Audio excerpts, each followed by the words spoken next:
People keep making costly skincare mistakes that are leading to breakouts, irritation, and dryness, all because you're using the wrong skincare for your skin type. Before you dive into any skincare routine, you need to know your skin type and the unique needs your skin has. In this video, I'm going to walk you through a step-by-step guide on how to determine your skin type. Welcome back to my channel. My name is Dr. Swati Cannon, and I am a board-certified dermatologist out here in California. I am here to guide you through the essentials of skin health and answer any questions you have about your skin, hair, and nails. Your skin type is mainly determined by your genetics, and it can change over time. So what may have worked for you 10 years ago may not work for you today.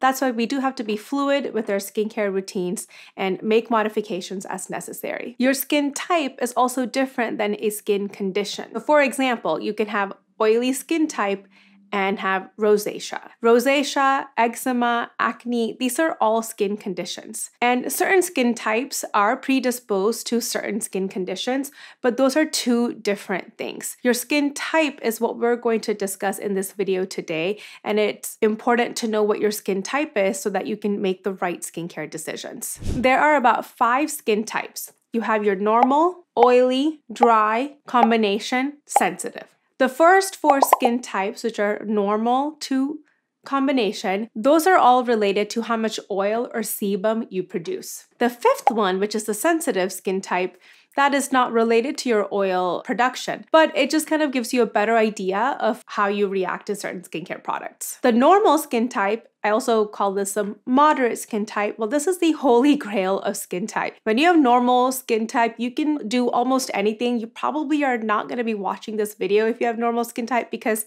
you can tolerate almost any skincare product without much issue or irritation. Normal skin type is usually well characterized by a well-balanced oil production. That means you don't have dry skin, you don't have oily skin, you have normal oil production, and therefore you don't really have a lot of skin issues that other skin types have. Normal skin types tend to not have sensitive skin either. That means normal skin types can tolerate a wide array of skincare products without issues. If you have oily skin, you'll notice that you produce much more oil or sebum than other people. These are the patients that carry on blotting papers or mattifying powders because you tend to produce oil throughout the day. Patients with oily skin type tend to have enlarged pores, a shinier complexion, so you tend to be more dewy, and a tendency towards developing acne, blackheads, and having more sebaceous filaments. Oily skin tends to like more of a gel or watery moisturizer versus thicker moisturizers. But if you have oily skin, don't be discouraged because oilier skin types tend to age a little bit better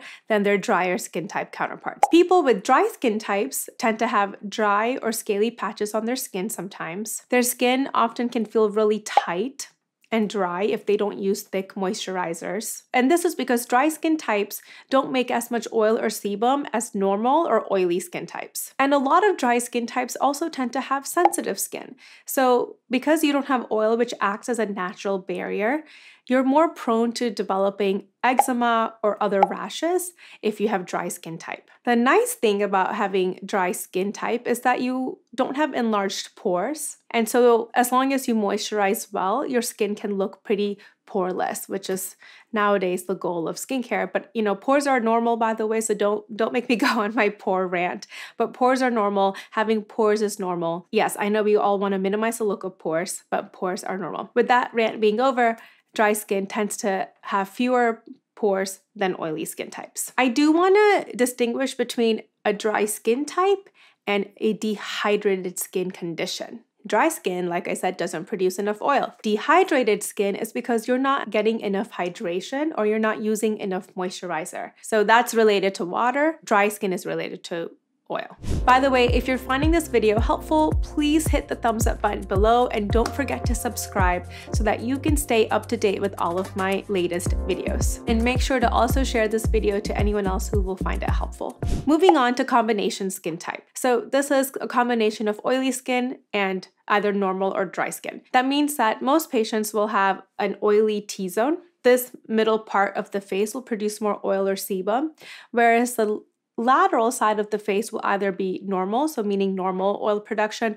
or would be dry. This is the subtype of patient that usually requires the most skincare products because you'll have to use one type of skincare for the T-zone and another type of skincare for the lateral edges of your face. The fifth type of skin is the sensitive skin, and this one is not related to oil production. So technically you could have, variable amounts of oil production and still have the sensitive skin type. Sensitive skin, you become irritated and inflamed and red when you're using certain skincare products, or you can have certain environmental triggers that cause those same symptoms. Sensitive skin is different than sensitized skin. Sensitive skin, like I said, is unrelated to oil production. Sensitive skin can be dry sometimes as well, and more likely to have conditions like rosacea or eczema. The skin visibly reacts to skincare, meaning you can get hives and redness or burning upon application of certain skincare products. Less is more for the sensitive skin type, which is the opposite of the combination skin type.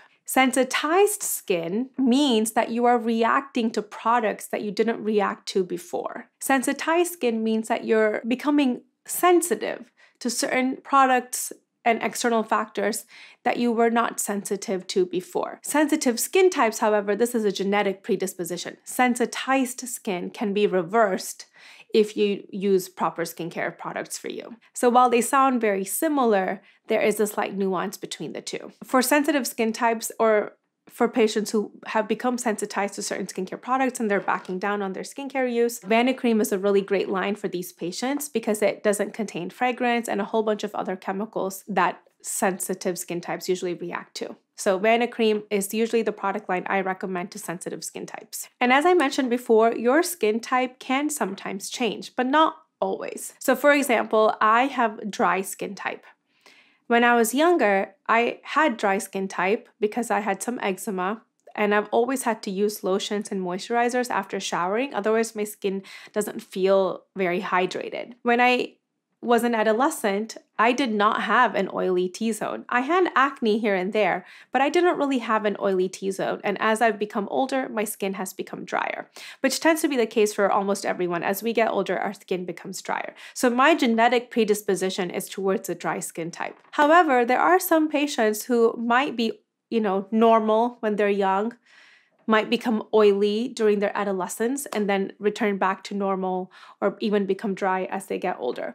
So your skin type, while there is a certain genetic predisposition that we all have, it can kind of vary with our age, environment, etc. So there's often confusion between sensitive skin, rosacea, and people who get contact dermatitis. Sensitive skin is what I've already discussed. This is not a medical diagnosis, but just a skin condition that you're predisposed to genetically. And while sensitive skin can display certain symptoms similarly to rosacea, like redness or flushing, it lacks a chronic and progressive nature of rosacea. Rosacea is a skin condition that any skin type can get. So you can be oily and have rosacea, you can be dry and have rosacea, you can have sensitive skin and have rosacea. So any skin type can kind of get rosacea, but some skin types are of course more predisposed to getting it than others. Rosacea though is characterized by mid-facial redness, as well as some people do get these acne-like bumps that are because of rosacea. And some patients can even get eye irritation because of rosacea. Patients with rosacea can get flares because of sun exposure, alcohol exposure, certain foods, etc. So rosacea is a little bit different, and I actually have a whole video on rosacea skincare, so please check it out if you want to learn more about it. And finally, sensitive skin and rosacea, that's different than patients who get contact dermatitis. So contact dermatitis is what we call a type 4 hypersensitivity. It is a type of allergy, but not the same as getting hives. So a type 4 hypersensitivity means that when you're exposed to certain chemicals or ingredients, you get a rash. So for example, nickel dermatitis or rash from being exposed to nickel, that is a type 4 contact dermatitis. And there are some people who will have contact dermatitis from certain preservatives or ingredients within skincare. So in order to test for this, you usually have to see a dermatologist who will then do a patch test where we test you to 20 to 70 common ingredients and see if you react to any of it. And there are a lot of patients who will get a negative patch test, meaning that they're not reacting to what we've tested them for and still have redness and rashes and things like that. So it's very hard to do black or white when it comes to the sensitive skin type and contact derm and all of that. But we do have to know the nuances so that we can treat our patients appropriately. Finally, how do you determine your skin type? Make sure, first of all, that you have some time to monitor your skin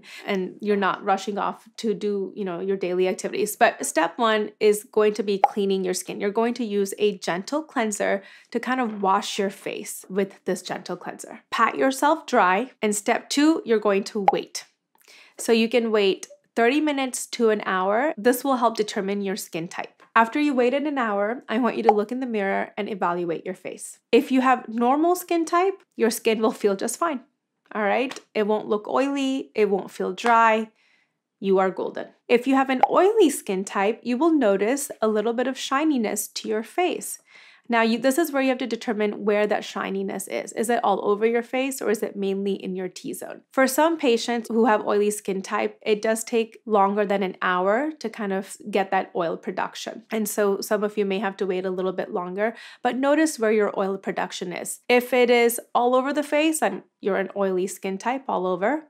If it's just in the T-zone, but the lateral edges of your face feel tight, then you're a combination skin type. And then if you have no oil at all, and instead your skin feels really tight and dry, then you have the dry skin type. And if you have redness now where you have washed your face and it feels tight and feels like it needs some moisturizer, then you have the sensitive skin type. And you can be dry and sensitive. So those two things can sometimes go hand in hand. The other way to test is by using a blotting paper. So after waiting for an hour, you can evaluate your face and then you can use blotting paper. You can blot your T-zone, you can blot the side of your face and see where you have more oil production. And that will also determine whether you're oily, combination, or dry or normal. Now, with normal skin types, there is a misconception that when you blot the paper, you won't see any oil. That's not completely true.